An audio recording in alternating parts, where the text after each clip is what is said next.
Good morning, everyone. Assalamu alaikum, and welcome to our session, Voices from the Asia Pacific, Government Perspective on Scaling Inclusive and Climate Resilient Homes and Communities. My name is Minar Thapa Magar, and I have the honor of serving as your moderator for this important conversation.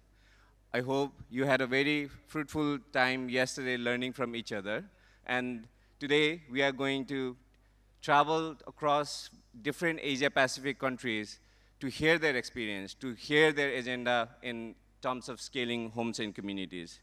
This session brings together government representatives from across the region to share practical insights, innovation, and challenges in building resilient, inclusive homes and communities, especially in an era where climate change and disaster are reshaping settlement patterns, vulnerability, and governance.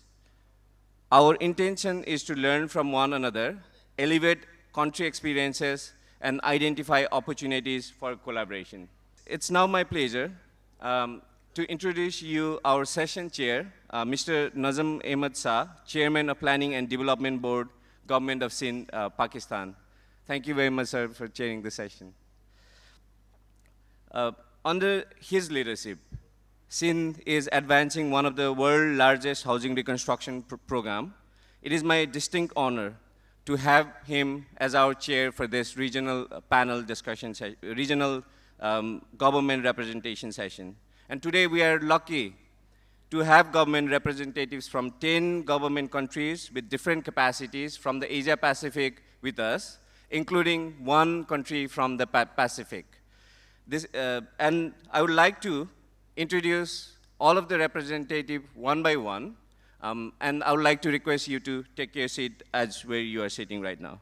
On behalf of Syria, I would like to introduce the Deputy Minister, Dr. Ahmed, representing Ministry of Emergency and Disaster Management. Sir, please take your seat there. Thank you. On behalf of Philippines, I would like to introduce you with Mr. Henry Lao Yap, Senior Undersecretary, Department of Human Settlements and Urban Development.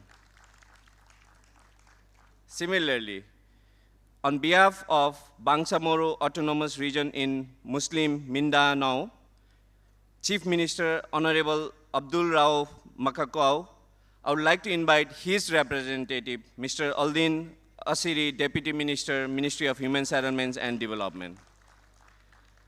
On behalf of Myanmar, I would like to introduce Dr. Koko Nang, Permanent Secretary, Ministry of Social Welfare, Relief and Resettlement. Now I would like to move to my country. On behalf of Nepal, I would like to introduce you with Ms. Pradasaini Kumari, Undersecretary from Ministry of Home Affairs. Similarly, I would like to move towards Lao PD. I would like to introduce Mr. Konathai Kyonakhon, Deputy Director General, Department of Meteorology and Hydrology, Ministry of Agriculture and Environment. Similarly, I would like to move to Vietnam. On behalf of Vietnam, I would like to introduce Mr. Don Thi Na, Director of International Cooperation Department, Vietnam Disaster and Dike Management Authority. Similarly, I would like to move to Bhutan, and I would like to introduce Mr. Jigme Namgyal, Senior Urban Planner, Ministry of Infrastructure and Transport. Similarly, I would like to move towards Samoa. On behalf of Samoa, I would like to introduce you with Ms. Lisi Uni, Senior Disaster Preparedness Officer, Disaster Management Office, Samoa. Similarly, last but not the least, I would like to move towards Maldives. And I would like to introduce you with Ms. Aisat Ifa Mohammed, Emergency Operation Manager, National Disaster Management Authority, Maldives. And with this, I would like to give a little bit brief about the history of Asia Pacific Shelter and Settlement Forum and reflect on the issues that we are facing within the region, as this issue is not alone for Pakistan or any other countries. I'd like to request my colleague to put on the presentation slide. Thank you very much. When we go back towards the history of Asia-Pacific Shelter and Settlement Forum. It was started by a small group of practitioners in Thailand, in Bangkok, while they were facing multiple disasters. As we were hearing from different people yesterday, there were tsunami, massive tsunami, earthquakes, multiple other disasters, including conflicts. And there was very huge response needed, in which it was not easy for a country to manage. In that case, the practitioners were coming together to share their experience with each other. In 2015, it was started in Thailand with a very small group of practitioners.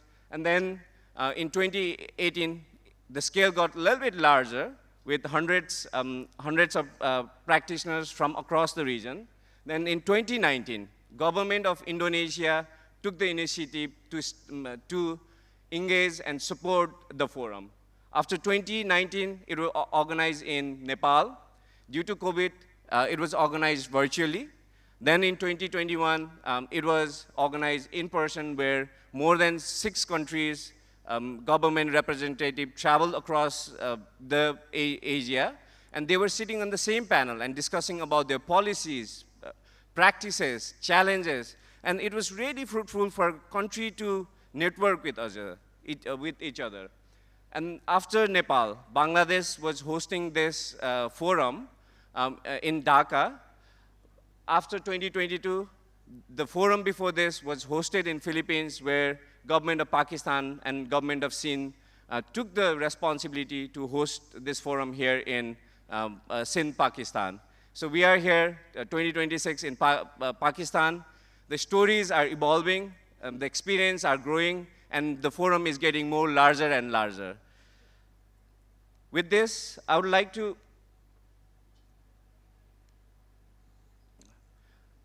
also acknowledge the contribution done by these people in the background. I could also see my photo. These people have been engaging in the forum and trying to pull different organizations, resources, as well as government to engage in the forum. And first is Seki Hirano. We have an honor and opportunity to have him here in this room, who is one of the founding members of Asia-Pacific Shelter and Settlement Forum. Similarly, there are contributions from other people like Sanjay Bhara, Lian Marshall, Francesco, Monterio, Vayu Vindayano, Leonol, Mikhail, Robert Dutz, and many others during different forums. And if we look towards the Asia-Pacific, when we see the need of Asia-Pacific, it's so massive that 75% of global disaster-affected people are in Asia-Pacific. More than 140 disasters were recorded in 2025, and it affected more than 87 million people. If we look into risks, more than 580 million people are living in the risk zone in different countries in Asia-Pacific. It's a massive number. If you look into the people who are facing all these risks and challenges, 550 million is a huge number to address. And in that case, it's not only due to the disaster. Because of conflict, because of other internal issues, more than 14 million people are displaced within the countries or beyond the countries. If you see the numbers, it's like more than 7.5 million refugees and asylum seekers were noted in 2025. More than 6.9 million internally displaced populations were in the region. And in January 2025 alone, there were more than 5.2 million newly displaced. The number is growing more and more. And when we look into development from shelter and settlement towards the urbanization, we are already seeing a pattern that the population growth will reach from 2.5 billion to 3.5 billion in urban area by 2050. And out of those populations, more than 650 million people are living in informal settlements, which are where the largest concentration is here in Asia-Pacific. And if we reflect back on our government capacity, systems, and challenges. When we look the whole of the response, recovery, and process, not just looking into one country, but the whole of the Asia-Pacific, there is limited planning, regulatory enforcement, and resilient building capacity. Disaster impacts outspace national systems and local preparedness, which is quite challenging in terms of just to be done alone by the government. All the stakeholders need to come together to look into these issues. And today, where we are here to discuss about partnership, collaborations at the regional level and at the global level, the scaling resilient depends on government, UN, INGOs, civil society, private sector, academia partnership. We would love to hear from different representatives, like how this could be possible to tackle all these challenges. And there is a clear need for coordinated action in terms of inclusive, climate resilient housing and community planning. And there is a dire need of cross-border collaboration and learnings. So for this, we would go one by one to different countries and hear their experience and statement, how they're looking at scaling climate resilient homes and communities in their particular countries. For this, I would like to invite our first speaker from Maldives, Ms. Aishat Ifa, if you'd like to come on the stage and share your remarks. Thank you very much. So for the Maldives, housing is where humanitarian risk, climate reality, and development choices converge, and resilience is the only viable pathway that connects them. When we talk about housing and human settlements in the Maldives, we are really talking about risk. For us, these two issues cannot be separated. We are a nation of small, dispersed islands with very limited land and growing climate pressures. So in this context, resilience is not an added feature of development. Climate change and disasters are already shaping how and where Maldivians live. Sea level rise, coastal erosion, flooding, storm surges, there's increasingly challenge the habitability of our islands, the safety of infrastructure, and the continuity of essential services. The 2004 Indian Ocean tsunami was a defining moment for our country. Nearly 1/3 of the population was displaced, and it fundamentally changed how we think about risk, recovery, and displacement. Today, climate-induced displacement, whether temporary or prolonged, is no longer a distant scenario. It is plain reality that must be addressed through deliberate and forward-looking policy choices. In response, the government of the Maldives has shifted away from reactive disaster management toward a risk-governed development model.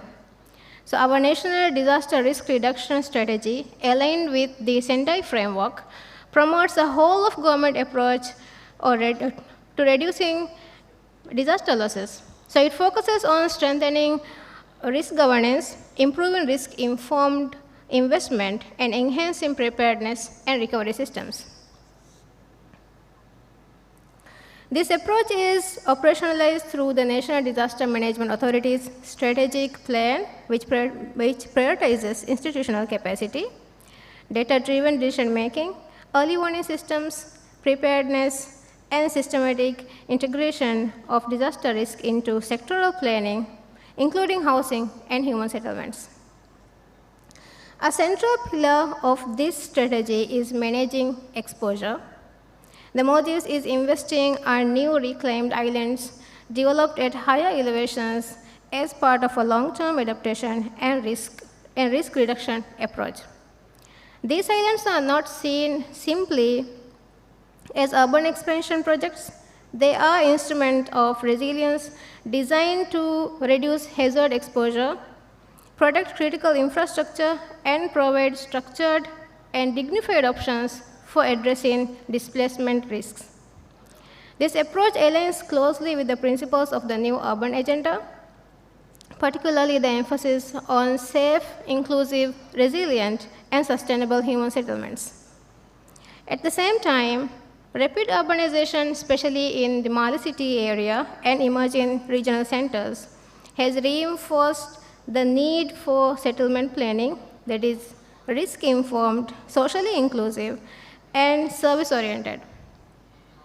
Vulnerable populations, including low-income households and marginalized groups, face disproportionate exposure to hazards. This underscores the importance of equity in resilience, investments, and in access to safe and adequate housing. While we have made important progress, we continue to face significant structural constraints. Limited land availability, high construction and logistical costs, financing gaps, and technical capacity needs remain major challenges for small island developing states like the Maldives. Thank you. Thank you very much, Ms. Aishad. It is great to hear from Maldives in terms of the challenges we have, coastal and also the challenges in terms of disaster management and preparedness. With this, I would like to move towards Pacific. On behalf of Samoa, I would like to invite Ms. Lisi Uni, Senior Disaster Preparedness Officer from Disaster Management Office, for your statement. Talofa and good morning to you all. I am Lisi, Winnie. It is an honor to be here as the only representative from the Pacific Island. And yes, I am from Samoa, in the heart of the Pacific. Samoa is highly vulnerable to a wide range of natural and human-induced hazards due to its geographic location and physical environment. Seasonal hazards such as tropical cyclones, flooding, and droughts occur regularly, while persistent threats include earthquakes, tsunamis, epidemics, and invasive plant and animal disease. The frequency and intensity of disasters are increasing as climate change impacts intensify, placing growing pressure on housing, settlements, infrastructure, livelihoods, and the natural environment. This risk disproportionately affects vulnerable communities and undermine long-term development gains. Disasters in Samoa have significant implications for housing and community resilience. Cyclones and floods frequently damage or destroy homes, displace families, and disrupt essential services. Many households depend on subsistence, agriculture, and fishing, which are highly sensitive to climate and disaster shocks, resulting in food insecurity and loss of income. Following extreme events, recovery is often prolonged due to limited financial resources, constrained disaster response infrastructure, and gaps in early warning coverage. Samoa has made strong commitments to disaster risk reduction and climate resilience through alignment with regional and global frameworks, including the Sendai Framework for Disaster Risk Reduction, the 2050 Blue Pacific Strategy, Framework for Resilience Development in the Pacific, as well as some of the national frameworks in place, where we have the Pathway for the Development of Samoa, 2022 to 2026, also aligning with the United Nations Sustainable Development Goals. Also at the national level, we have our Disaster and Emergency Management Act and the Disaster Management Plan, which guides preparedness, response, and recovery while promoting the mainstreaming of disaster risk management across all sectors. Community-based initiatives, such as the Community Disaster and Climate Risk Management Program, play a critical role in strengthening local preparedness, awareness, and response capacity. These programs support inclusive approach by empowering communities to identify risks and implement locally appropriate solutions. Despite progress, key challenges remain, such as access to affordable housing finance is limited for low-income households, which is further compounded by low wages and the complexities of Samoa's customary land tenure system.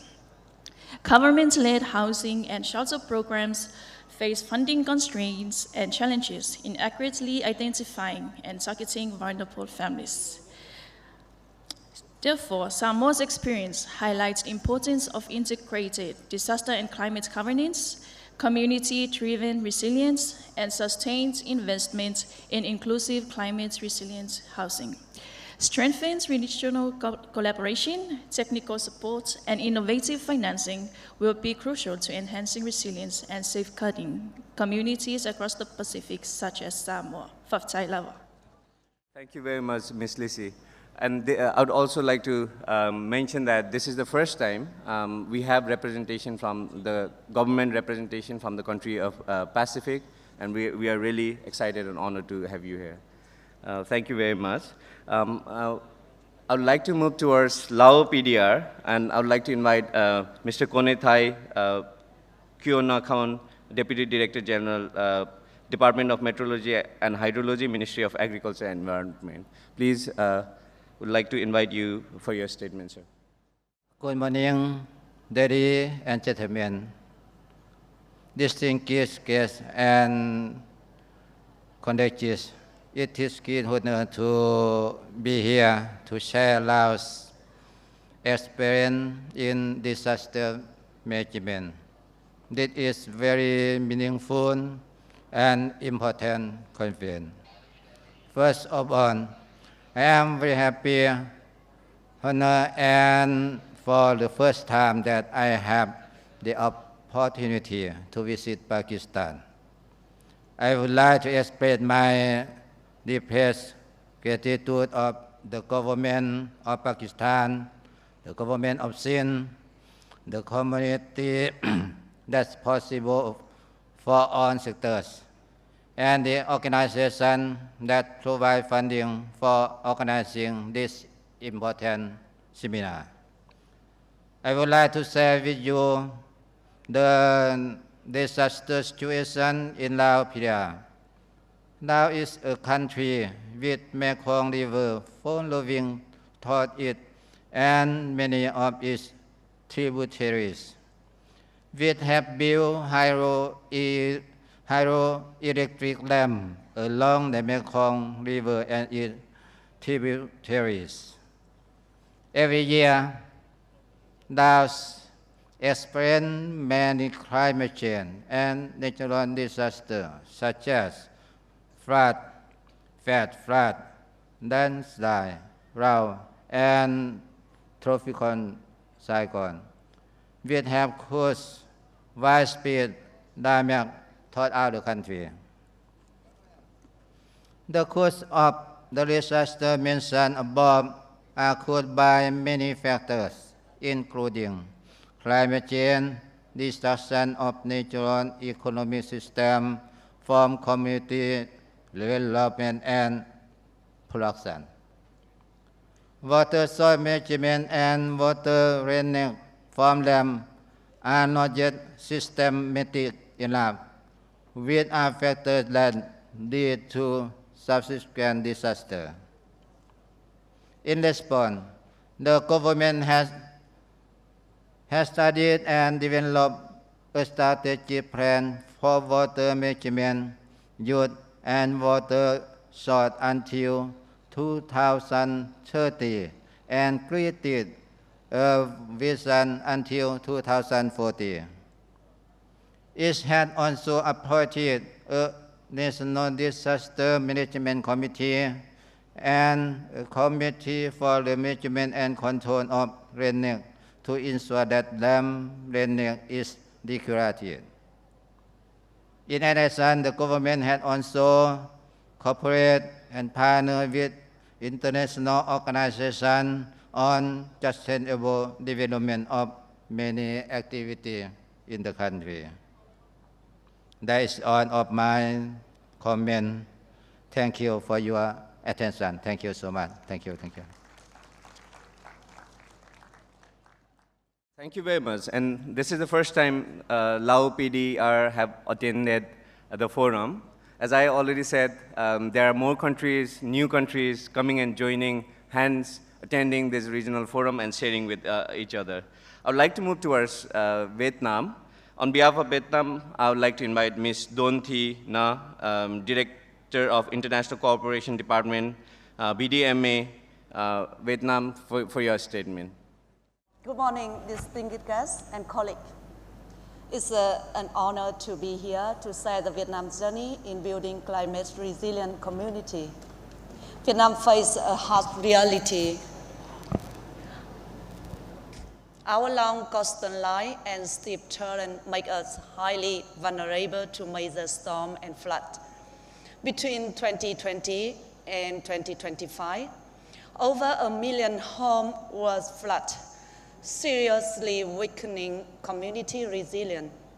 We face 3 main barriers: a lack of technical expertise at the household level, low awareness in remote ethnic area, and increasing extreme of the climate event.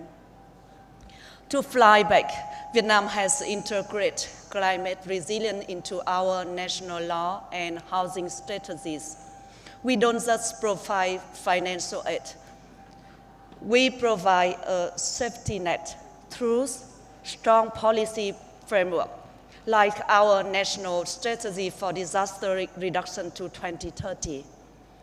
Strategy partnership, collaborating with international organizations like IDB, CRS, Korean, IOM, and others to build and repair 1,000 of the safe homes. Capacity building, training local community on technical shelter guidelines. A standout example is our recent 50-day Quang Trung campaign. In late 2025, following historic floods, we achieved the impossible, preparing 100% of the damaged house, over 34,000 homes, and rebuilding near 1,600 collapsed ones in just 50 days. With the support from the private sector and the international organization. This proves us, with the political will and rapid recovery model, resilience can be active. In conclusion, by combining preparedness, climate finance, and community-based action, we can protect the most vulnerable. Let's work together to bring success to our region. Thank you for the attention. Cảm ơn. Thank you very much, Dr. Na. I would also like to mention that Vietnam has been attending this forum for a couple of years, and we would really love to see a similar kind of forum in Vietnam in coming years. With this, I would like to move towards the host of Asia Pacific Shelter and Settlement Forum in 2020 and 2021 towards Nepal. I would like to invite Ms. Pradasani Kumari, Under Secretary, Ministry of Home Affairs, Nepal, for your statement. Thank you, Minarji.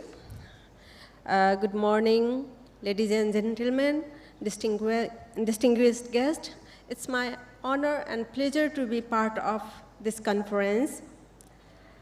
Nepal's disaster risk stems from its diverse topography and fragile geology, extreme weather events, and lately the growing impacts of climate change. Rising Himalaya temperatures are elevating Gulf risks. Glacier burst of flood, while increasingly erratic late monsoon events have caused repeated damage and loss in recent years, with housing and settlements accounting to more than 75% of total disaster-related losses.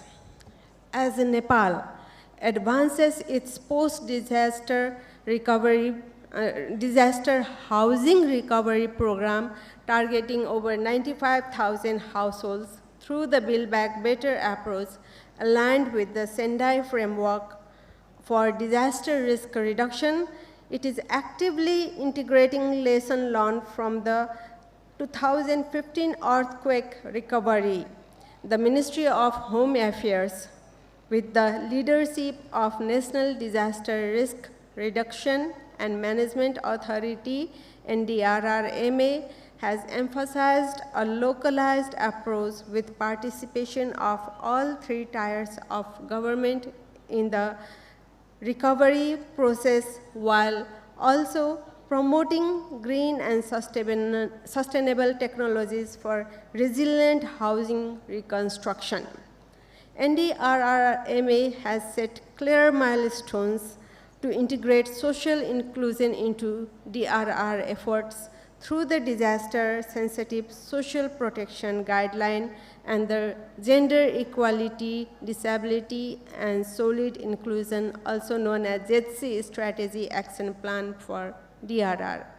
Nepal is actively promoting the Leave No One Behind principle and prioritizing the most vulnerable.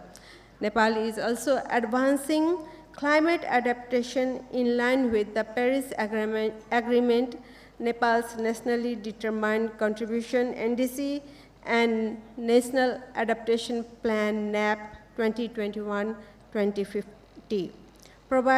It provides the overarching policy framework for integrating climate adaptation and disaster risk reduction into housing and settlement development, with an emphasis on risk-informed planning, resilient infrastructure, and locally led implementation to achieve long-term and inclusive resilience.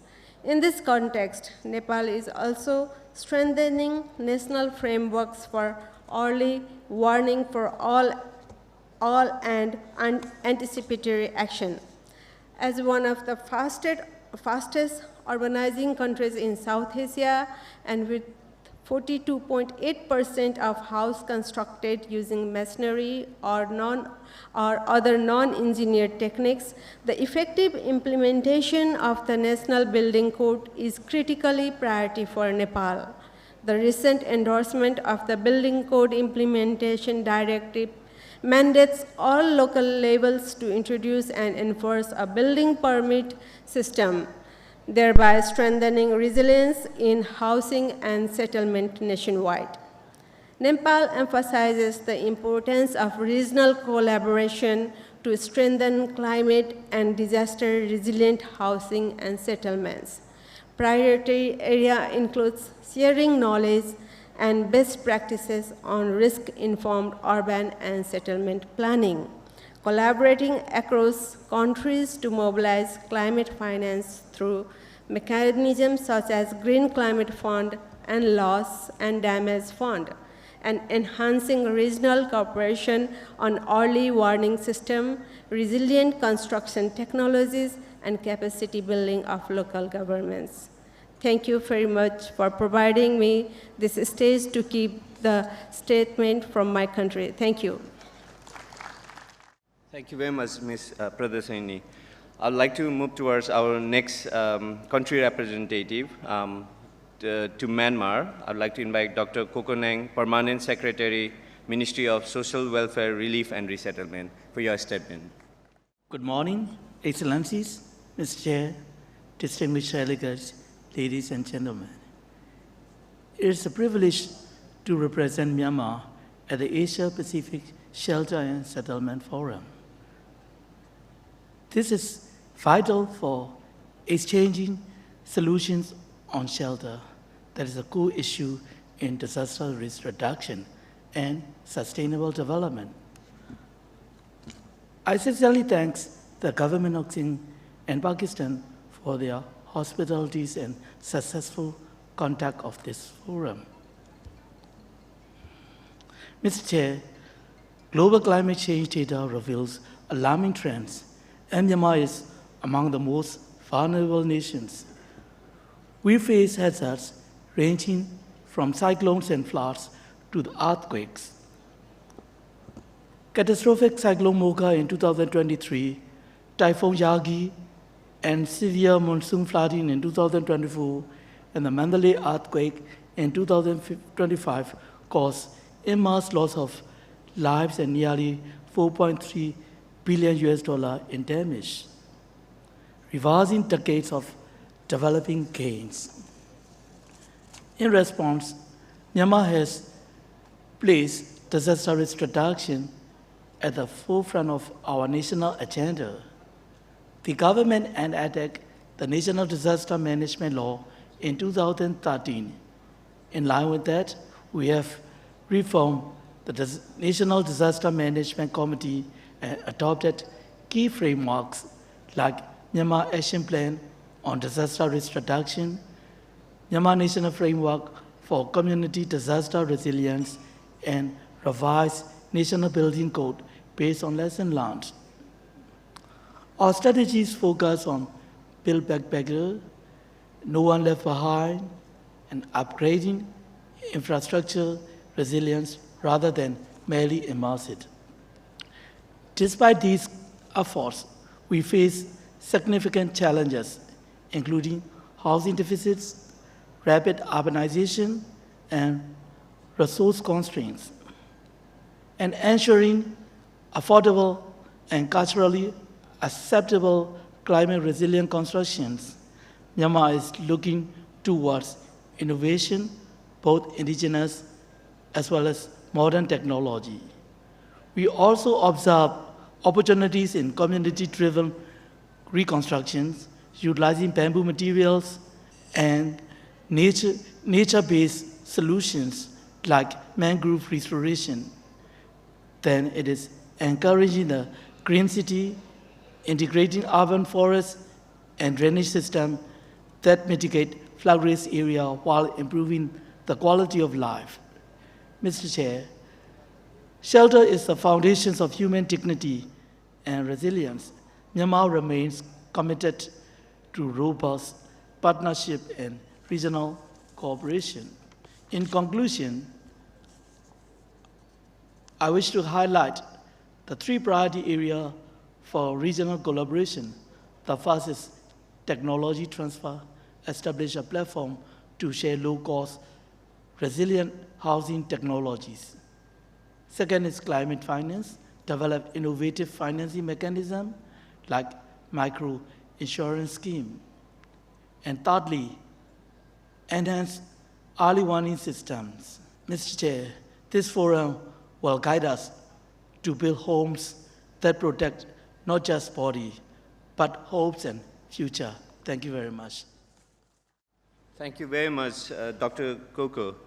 After this, I would like to move towards our former host of Asia Pacific Shelter and Settlement Forum in 2024. We have two departments who handed over the forum to Pakistan.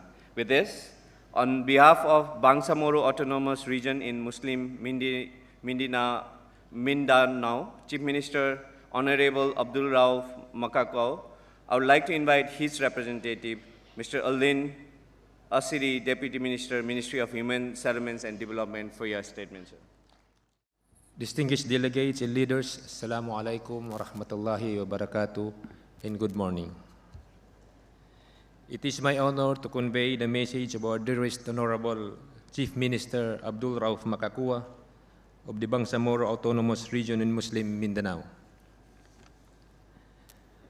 On behalf of the Bangsamoro Autonomous Region in Muslim Mindanao, I am honored to contribute to this exchange on advancing inclusive and climate-resilient human settlements from our experience in the Bangsamoro here in Karachi for Asia Pacific Shelter and Settlements Forum. The Bangsamoro region operates at the intersection of overlapping vulnerabilities: acute climate risk, including flooding and sea level rise, layered upon a complex history of conflict and protracted displacement. In this context, housing is not merely a technical output. It is a critical development priority and a stabilizer for peace. We have learned that if we rebuild structures without rebuilding systems, we simply rebuild vulnerability. To address this, the Bangsamoro government has moved toward a systematic approach anchored in moral governance. Through the Ministry of Human Settlements and Development, we are shifting from provisional shelter to permanent, climate-responsive settlements. This transition is driven by three strategic pillars. First, the data-driven governance. We are investing in risk-informed planning through tools such as geotagging and results-based monitoring. These measures improve transparency and allow for evidence-driven targeting in our most hazard-prone areas. Second, environmental integration. We recognize that no home is resilient on broken land. Our policies now integrate land use planning with disaster risk reduction, ensuring that settlements respect the natural thresholds of rivers and coastlines. Lastly, community-led co-design. For housing to be legitimate and transformative, communities must be partners, not just beneficiaries. When people help shape their own settlements, they develop the social agency to protect them. Despite our progress, we face real constraints, including limited fiscal space and capacity gaps at the local level. These challenges underscores the necessity of the partnerships represented in this forum. We believe that peace lasts longer when people have a place to belong.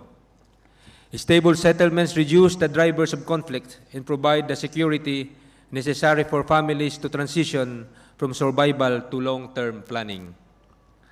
Looking ahead, BARMM welcomes regional collaboration and technical assistance, Sharia-compliant financing mechanisms, and structured knowledge exchange. We reaffirm our commitment to the Asia-Pacific Shelter and Settlements Forum.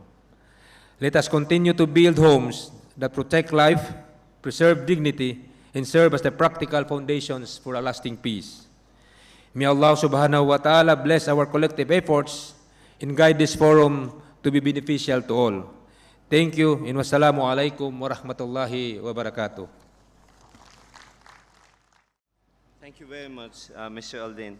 I would like to request our host of 2024 on behalf of Philippines, Mr. Henry Lao Yap, Senior Undersecretary, Department of Human Settlements and Urban Development, Philippines. Your Excellencies, good morning. I have prepared an earlier speech, but I've decided to modify it and to express what I've learned from yesterday's gathering. The forum has actually served a beacon of hope for a region disproportionately affected by climate crisis. By focusing on the humanitarian development peace nexus, this program has provided us a roadmap on how we can move forward from temporary relief to a permanent, inclusive resilience. One of my most important takeaways from yesterday's proceeding is the reinforcement that no single entity can solve the housing and disaster crisis in isolation. This model relies on the collaboration between three distinct yet interdependent pillars: government, civil society and humanitarian groups, and our recipient families. A successful response begins with the government moving from a provider of homes to an enabler of rights. The forum showcased how governments can lead by codifying climate-resilient building standards into a national policy. Crucially, the government's role in securing land tenure cannot be overstated. By issuing land titles, as shown in the Sindh experience, particularly those held by women, the state transformed a physical shelter into a legal asset, effectively breaking the cycle of displacement and poverty. While government provides the framework, the civil society, humanitarian organizations, and financial institutions act as the essential glue. These groups bring expertise, financial assistance, and facilitate the last-mile delivery of aid, ensuring that the marginalized are heard and that technical standards for disaster-resilient construction are understood and adopted by local artisans. When families are involved in the process, The resulting settlements are more than just clusters of houses. They are vibrant, functional communities. By empowering families to manage their own reconstruction funds, we foster a sense of dignity and ownership that is essential for long-time social stability. The stories of resilience reminds us that while climate may be changing, our capacity for collective action is also growing even faster. This holistic approach ensures that in the next flood or storm that hits, the settlements remain a place safely rather than a site of disaster. Thank you once again to our colleagues for your collective vision and hospitality. You have reminded us that shelter is never just a roof. It is the sanctuary of our family, and I look forward to a continuing platform upon which future stories of Asia Pacific will be built. Thank you very much. Thank you very much, Mr. Henry Lau Yap. It means a lot. And I would like to move towards our next country representative. And this is the first time ever we have representation from Syria in the forum. On behalf of Syria, I would like to invite the Deputy Minister, Dr. Ahmed, representing Ministry of Emergency and Disaster Management, for your statement, sir. Excellencies, dear distinguished guests, ladies and gentlemen, Assalamu alaikum, good morning. So it gives me great pleasure on behalf of my country, Syria, to express deep gratitude and appreciation to the government of Pakistan, and in particular, government Sindh and the organizer of this forum, to send invitation to Syria to be represented in this very important forum. As you know, 14 years of the crisis and decades of dictatorship left Syria beyond the world. We are far from what's being discussed in terms of climate resilience, disaster management, and other topics. We were busy with handling the conflict in our country. We were busy with the search and rescue, with the targeting, with the shelling every day. Now, after 1 year of liberations, we are trying our best to catch up with what the world is doing in different perspectives. One very important thing is related to the climate and disaster management. In Syria, 14 years of the crisis, we left it with a lot of disaster. Therefore, the decision has been made to create what is called the Ministry of Emergency and Disaster Management. So the ministry was recently established in Syria to enhance national preparedness, coordination, and response to emergency and disaster management. This ministry itself as a central government entity responsible for policy coordination, institutional development, and strategic planning in the field of disaster management. So the ministry priority focus on preparedness, early warning, emergency relief and response, and strengthening interagency coordinations to ensure timely and effective response. Particular emphasis is placed to improving institutional framework, policy, strategies. Therefore, I was sharing with my colleagues yesterday, one of the great lessons for me from this very important and significant forum, how to build institutional policy and framework. Because we are now in Syria for this ministry, we are literally starting from scratch. We are preparing our SOPs, our policies, our strategies. Therefore, attending such kind of very important forum, it's a good opportunity for us to exchange knowledge, to exchange recommendations, and also skills with the different countries that they placed a lot of advancement in such kind of perspective. Syria faces multiple and overlapping risks, including earthquake, flood, climate-related hazard, landmine and explosive ordnance, and the complex emergencies. So addressing these challenges requires an integrated and civilian-led approach that bring together relevant national institutions and partner together. Therefore, again, I would like to announce now Syrian government is very open to have a collaboration with international actors, with the partners in different perspectives. Now we are preparing our coding system for building in Syria to be resistant to earthquake and to be resistant for flood and different climate hazard and shocks. The ministry is committed to constructive international cooperation, particularly in areas such as technical assistance, capacity building or capacity development, knowledge exchange, and pilot initiatives that support sustainable emergency and disaster management system.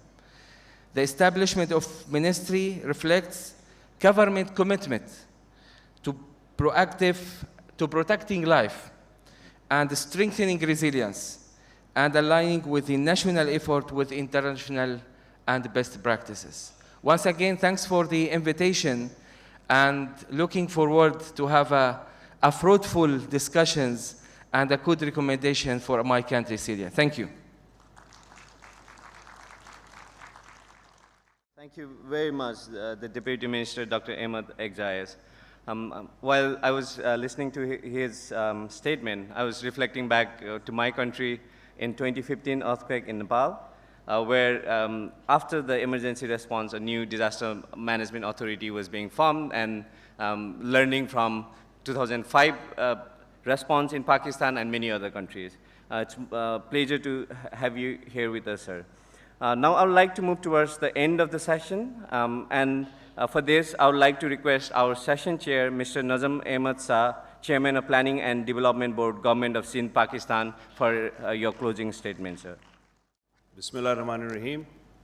Ladies and gentlemen, it is a privilege to chair this regional government session that you have been listening for right now for the Voices of the Asia Pacific, which is the Scaling Inclusive and Climate Resilient Homes and Communities.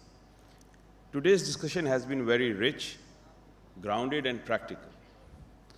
And I have been taking some notes, and I might have missed some notes, but I tried to sum it up together with what has been said, because a lot has been said in very few words. A lot has been done by these governments because of these disasters, which has been tried to be covered by these representatives, honorable guests, and I'll try to sum them up to do some justice to it. While our context is very different from each other, from mountains to deltas, to islands of megacities, to stable settings, to conflict-hit regions, we are united by one responsibility I have assumed and understood from this session, and that is to ensure inclusive and climate-resilient homes for our people. That is one target that we are trying to achieve together in all these nations of Asia Pacific. We heard strong actionable lessons from these countries across the region. I would like to go one by one, few words for each and every observation that I have made regarding, for example, the Maldives. They talked about the 2004 Indian Ocean tsunami, in which 1/3 of their population was affected. And they shared a very forward-looking adaptation model anchored in risk-governed development, strengthening national frameworks, because they talked about that, and elevated reclaimed islands to manage exposure with dignity. They also talked about the whole of government approach, which is very right approach to have for such kind of a requirement, especially in this area which is surrounded by so many risks and the climate situation. On the other hand, if I look at Samoa, if I was noting it down, I mean, tsunami, earthquake, cyclone, floods, I mean, they are surrounded by so many threats, right? But look at their resilience and look at the capacity they have, the limited capacity and the desire that they have.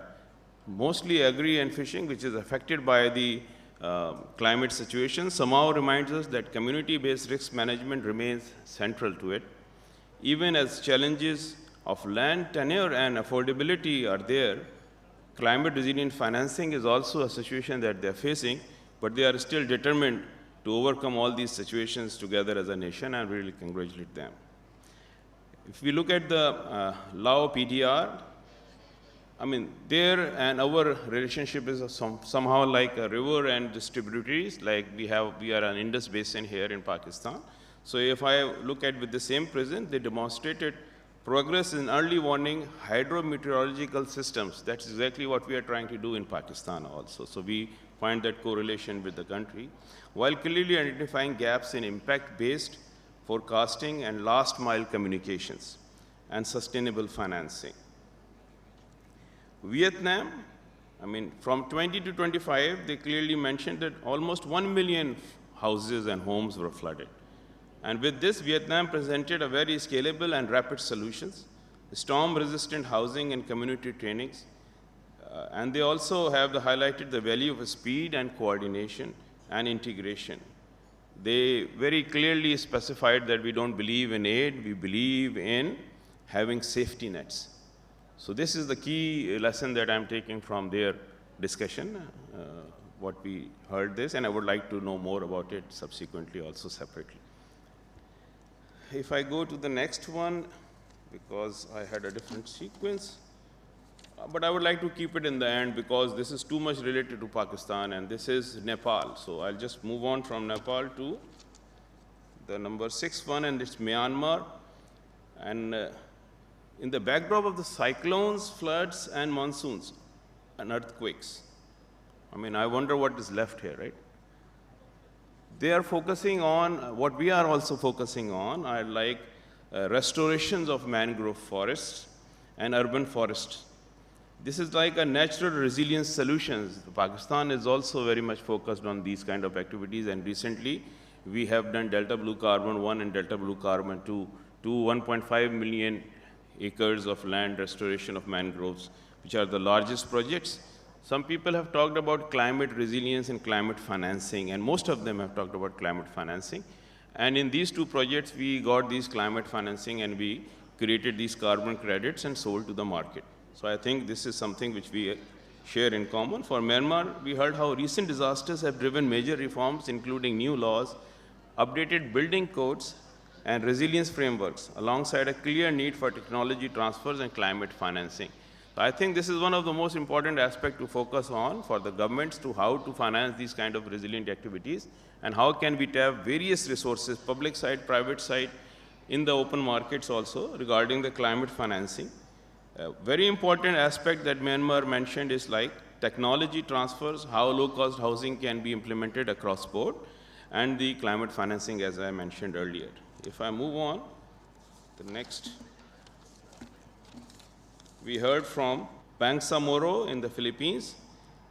With sea level rising especially, and focus on lasting peace in the region, they shared with us how community-driven and data-informed decision-making and planning can be done to address the intersection of climate risks and displacement, and deliver results on the ground.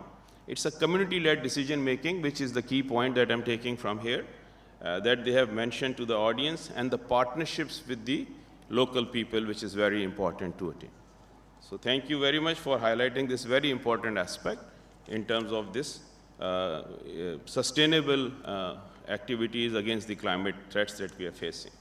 Syria, and my friend from Syria, you're most welcome in Pakistan. We are really happy to see you here. This is the first time you're visiting Pakistan. There are so many lessons to share and to learn with Syria. I mean, it's very unfortunate to have 14 years of crisis in such a beautiful country. And Pakistan, government of Pakistan and government Sindh are fully supportive to you in all your rebuilding efforts, and would like to work with you by any means. What experiences that we learned and we shared with other countries in Asia Pacific, we would like to share those with you. Just like we were discussing, to establishment of emergency disaster management, Pakistan has a very robust NDMA and PDMA, Provincial Disaster Management Authorities and National Disaster Management Authorities, and we would love to have that experience together with you. This is the first step, and that's the most difficult step. So once you have taken the first step, and we assure you that all these countries who have these experiences would love to assist you, and we can have a separate sessions together with you for any support that's needed. These early warning response systems, that's the right approach that they have shared, and having an integration of these with the collaboration among the agencies is one of the most important aspects that needs to be covered. They have clearly highlighted that. Building it better in an environment in which codes to be developed, and many codes regarding such kind of situations have been developed by these countries, and they should be shared at this platform to support our brother from Syria, and we welcome you on that. Coming back to Nepal, because we visited Nepal while we started this SPHF, and we wanted to learn it back from them. So they came to us, they had a discussion on, during the earthquake that we have earlier, now the Nepal's learning after their earthquake, that was really important for the government of Sindh to have this initiative. Our team visited Nepal for this subject. If I look at their 760,000 earthquake resilient homes, that stands one of the most ambitious world's inclusive reconstruction effort. A lot of learning, a lot of understanding was there that we learned from them, and we are trying to build on it. And we really thank you for such kind of a support. It's a testament to political commitment that you have shown in Nepal with a local capacity, which is very important because the terrain and the region is so difficult to have international access is easily not available. The building codes that you have mentioned, I mean, again, the same issues that needs to be addressed upfront for our resilient housing, that was clearly mentioned. If I look at Sindh, the lessons are deeply relevant. After the devastation of 2022 floods, Sindh is implementing, as you know, one of the largest post-disaster housing reconstruction programs with 2.1 million homes under reconstruction. So this is not merely rebuilding. It is an opportunity to reset, to embed resilience and equity and climate adaptive designs for generations. This is the message that I would like to deliver together as a group to all the audiences, that the governments are so focused in this region based on our experiences against the climate disasters that we are facing. As we conclude, let us move for insight to actions. Let us strengthen resilient construction ecosystems and close financing and implementation gaps. That's very important when you are facing such kind of disasters one after the other. How to have this financing provisions available and from where to tap these resources. Let us deepen cooperation on early warning systems. That's again very important to have a preemptive work to be done in this region. And let us advance inclusive risk-informed urbanization. Together we can ensure that every family in our region lives in a safe, dignified, and climate-resilient home. Thank you.